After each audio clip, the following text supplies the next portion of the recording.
এই যে দেখুন কত সুন্দরভাবে ফুলে উঠছে আর কত সুন্দর লাগছে পিঠেগুলো।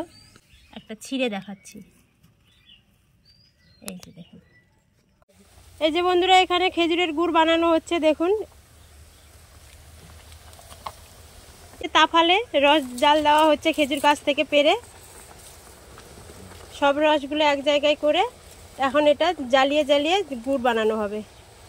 রসটা শুকিয়ে যাবে।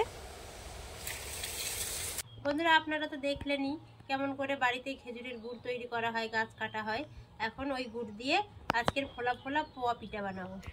আজকের পোয়া পিঠাটা খুব সহজে আর খুব অল্প কিছু উপকরণ দিয়ে বানাবো, একেবারে ফুলকো ফুলকো পোয়া পিঠে, কোনো পরিমাপ ছাড়াই। যারা পিঠে বানাতে পারেন না তারাও এই রেসিপিটা দেখার পর কিন্তু পিঠেটা বানিয়ে নিতে পারবেন খুব সহজেই বাড়িতে। পোয়া পিঠা বানানোর জন্য আমার একটু গরম জল লাগবে, তাই কড়াইয়ের মধ্যে গরম জল বসিয়ে দিয়েছি। আর এখানে আতপ চালের গুঁড়ো নিয়ে নিয়েছি। এর মধ্যে একটু ময়দা দিয়ে দেব। ময়দা দিলে একটু পিঠেটা নরম হয়, খেতেও খুব ভালো লাগে। আর একটা গুঁড়ো দুধের প্যাকেট দিয়ে দেব। এই গুঁড়ো দুধটা দিলেও কিন্তু পিঠেটা খুব টেস্টি হয়। আর একটু লবণ দিয়ে দেব। মিষ্টির মধ্যে লবণ দিলে কিন্তু মিষ্টির ব্যালেন্সটা ঠিক থাকে। এখন শুকনো উপকরণগুলো ভালোভাবে মিশিয়ে নেব। শুকনো উপকরণগুলো ভালোভাবে মিশানো হয়ে গেছে। এখন এর মধ্যে গরম জল দিয়ে ডোটা বানিয়ে নেব। গরম জলটা একটু ভালোই উষ্ণ নিয়েছি।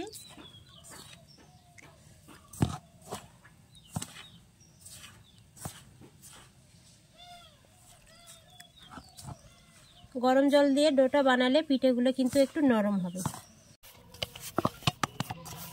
এইরকম ডোটা মাখিয়ে নিতে হবে, খুব শক্ত না খুব নরমও না।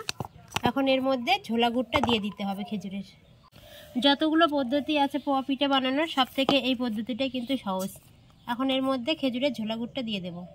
এই যে এখানে 1 কিলো গুড় আছে, এই গুড়টা এখন দিয়ে দেব।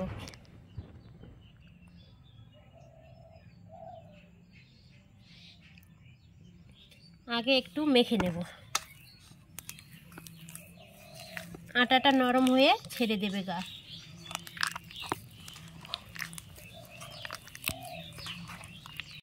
এই খেজুর গুড়ের পোয়া পিঠাগুলো যেমন দেখতে কিন্তু সুন্দর, তেমন কিন্তু খেতেও ভালো লাগে। এই খেজুর গুড়ের গন্ধটা কিন্তু পোয়া পিঠাটাকে খুব সুন্দর বানিয়ে দেয়। এই পোয়া পিঠার ব্যাটারটা এইভাবে হাত দিয়ে ফেটিয়ে নিতে হবে, তাহলে পিঠেগুলো কিন্তু আরও ফুলো ফুলো হবে। এর মধ্যে কোনো জল ব্যবহার কিন্তু করিনি, আমি গুড় দিয়ে এই ব্যাটারটা বানিয়েছি। ব্যাটারের ঘনত্বটা এরকম হবে। একটা আগে ভেজে দেখব কেমন হচ্ছে, না হলে এরপরে আবার গুড় দেব। ব্যাটারটা রেডি। এখন একটা পিঠে দিয়ে দেখব কেমন হচ্ছে।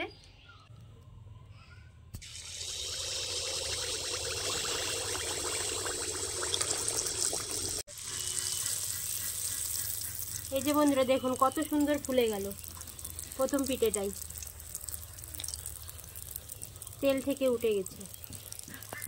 এখন উল্টে দেব। পিঠেটা কিন্তু ফুলছে, কিন্তু পিঠেটা একটু গুড় বেশি হয়েছে। কেমন করে বোঝা যাচ্ছে? এই পিঠের ধারে ধারে এই যে একটা ডিজাইন হয়েছে, এটার জন্য বোঝা যাচ্ছে যে পিঠের মধ্যে একটু গুড় বেশি হয়েছে। পিঠেটা কিন্তু পারফেক্ট হয়েছে, পিঠেটা ফুলছে কত সুন্দর দেখুন। প্রতিটা পিঠে দেওয়ার আগে কিন্তু এভাবে ব্যাটারটা একটু নাড়িয়ে নিতে হবে।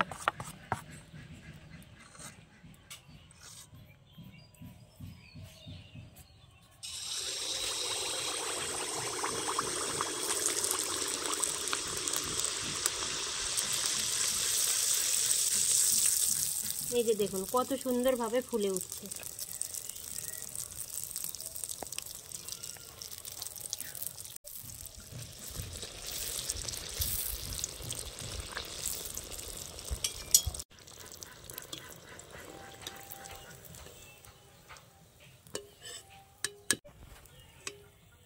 দুইটা হয়ে গেল।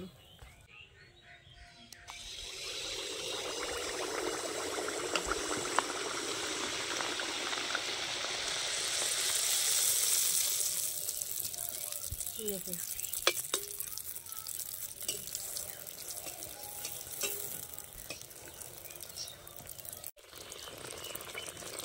খুব সহজে আর খুব অল্প সময়ে কিন্তু এই পোয়া পিঠেগুলো হয়ে যায়। দেখুন কীরকম ফুলছে। একটু সামান্য পরিমাণে আবার ময়দা দিয়ে দেব, তাহলে এই ডিজাইনটা হবে না। ফুলছে কিন্তু পারফেক্ট, কিন্তু এই ডিজাইনটা হওয়ার জন্য বোঝা যাচ্ছে যে একটু গুড় বেশি হয়েছে, তাহলে এই ডিজাইনটা আর হবে না।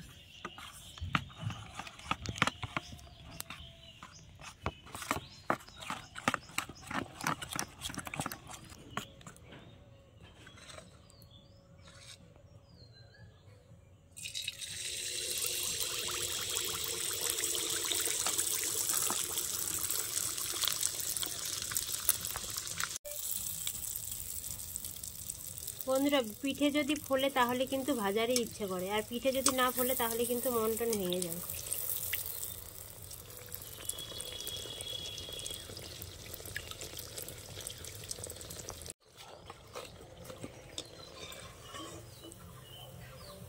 খুব অল্প সময়ে অনেকগুলো পোয়া পিঠে কিন্তু বানিয়ে নেওয়া যায়।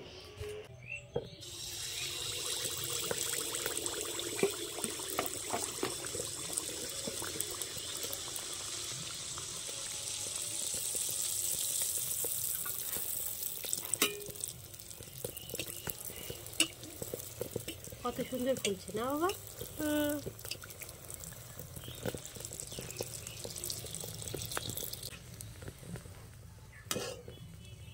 এই যে বন্ধুরা, আমাদের পোয়া পিঠা রেডি। একটু সময়ে কতগুলো পোয়া পিঠা বানিয়ে নিলাম, দেখুন, আর কত সুন্দর লাগছে পিঠেগুলো। এই যে বন্ধুরা দেখুন কতটা নরম আর সফট হয়েছে পিঠাটা। এই যে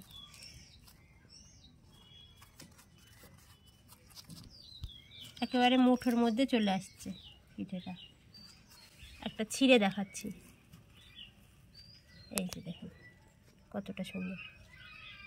আর এই যে জালি জালি হয়েছে, এই যে দেখুন এবার নরম তুলতুলে। খুব সফট হয়েছে মা।